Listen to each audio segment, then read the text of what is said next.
Di video kali ini gue mau ngobrolin tentang gimana sih caranya kita bisa skenario yang kita tulis bisa diproduksi menjadi sebuah film. Mungkin ada banyak jawaban, tapi mungkin beberapa jawaban yang bisa gue share di sini adalah yang pertama adalah kita nulis skenario dulu, terus skenario yang kita tulis kita kirim ke PH atau ke produser atau ke sutradara yang biasanya menerima skrip-skrip orang lain atau skrip-skrip lo, yang akhirnya ketika lu ngirim skrip itu dia baca, dia suka, dia produksi ke dalam bentuk film. Itu yang pertama. Yang kedua, bisa jadi PH atau produsernya udah kenal sama lo, which is berarti lu pernah kerja sama mereka gitu. Nah, yang kedua ini, kalau produsernya udah kenal sama lu, biasanya produsernya nelfon lu atau WhatsApp lu, ngechat lu untuk minta, bisa nggak lu nulis bikin cerita tentang ini, gue mau bikin film horor atau film drama atau film apa gitu ya. Itu kayaknya dua jawaban aja sih ya, untuk menjawab pertanyaan gimana caranya skenario yang kita tulis bisa dijadikan ke bentuk sebuah film. Itu film ini ya, maksudnya film yang diproduksi sama perusahaan atau PH orang ya. Tapi ini kan sekarang udah banyak platform ya, ada YouTube, ada Instagram, ada lain sebagainya, ada TikTok juga. Kalau lu punya skenario, kalau emang nggak ada yang nerima skenario lu tinggal shoot sendiri, tinggal acting sendiri, atau teman-teman lu yang acting, lu edit, lu tayangin di YouTube atau di mana aja.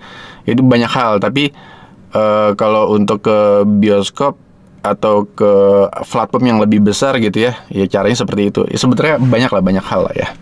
Anyway, kalau lu punya duit sendiri juga sebenarnya bisa aja gitu, lu bikin sendiri filmnya gitu, lu produksi sendiri, lu bayar kru-kru yang lainnya sendiri juga bisa aja sebenarnya.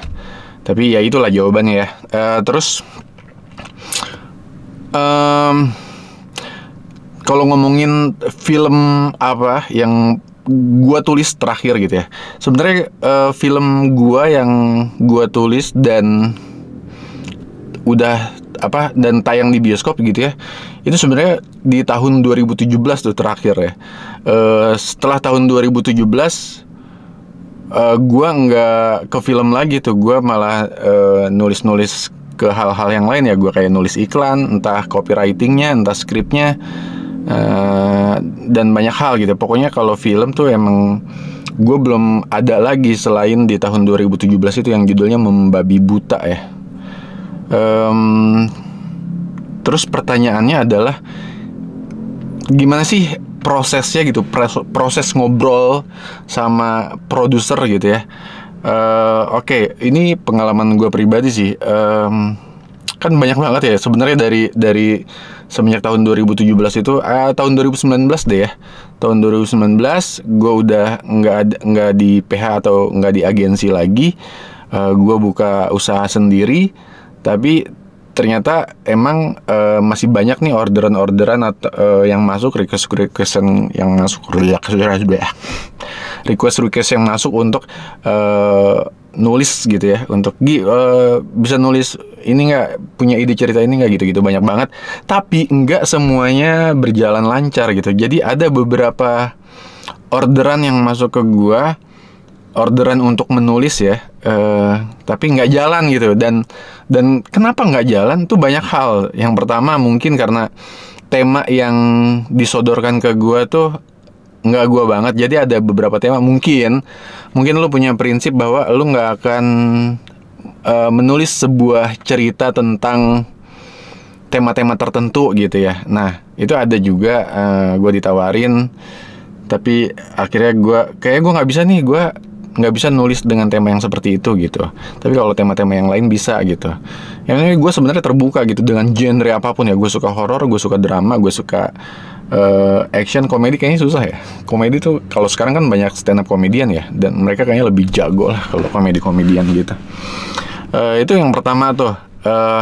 Yang pertama kenapa ada beberapa project gue yang nggak jalan. Yang pertama karena gue nggak into sama tema yang diusung dalam film itu. Terus yang kedua, ada proyekan yang masuk ke gue, orderan yang masuk ke gue, terus udah gua tulis garis besar ide ceritanya, sinopsis atau premis gitu ya.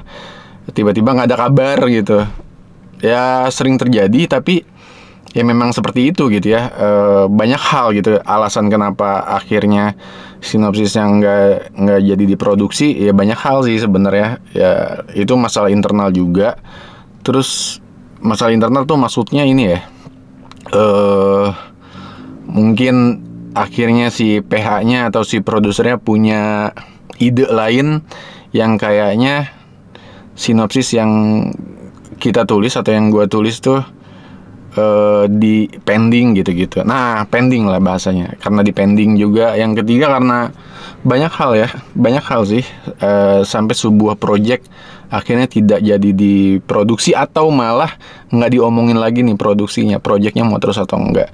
Ya mungkin karena budget juga, fee juga, mungkin karena apa lagi ya, yang namanya PH atau produser pasti kan nggak cuma ngurusin 1-2 film ya. Mungkin tapi lebih tepatnya gue bilang secara wise pending lah ya, pending project. Ya mungkin pendingnya nggak yang sebulan 2 bulan, bisa bertahun-tahun gitu. Tapi nggak apa-apa, memang ini pelajaran ya buat teman-teman semua. Jadi apapun bidang pekerjaannya gitu ya, entah ya, kalau di sini kan kita ngobrolin tentang pekerjaan menjadi penulis skenario. Penulis skenario ini kan